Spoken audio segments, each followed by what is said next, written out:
Jambangan, Surabaya. Saya kali ini membagikan informasi tentang adab batuk dan bersin untuk tidak menyebar ke orang lain. Jika tidak ada masker, kalian boleh memakai tisu.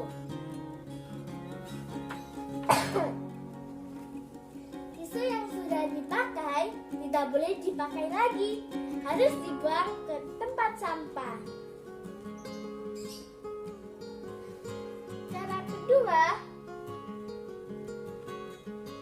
kalau teman-teman tidak punya tisu dan tidak memakai masker, ingat teman-teman, kalau tidak punya tisu dan tidak memakai masker, teman-teman bisa menggunakan lengan atas bagian dalam.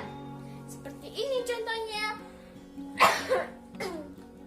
Karena bagian dalam tidak akan disentuh oleh orang lain.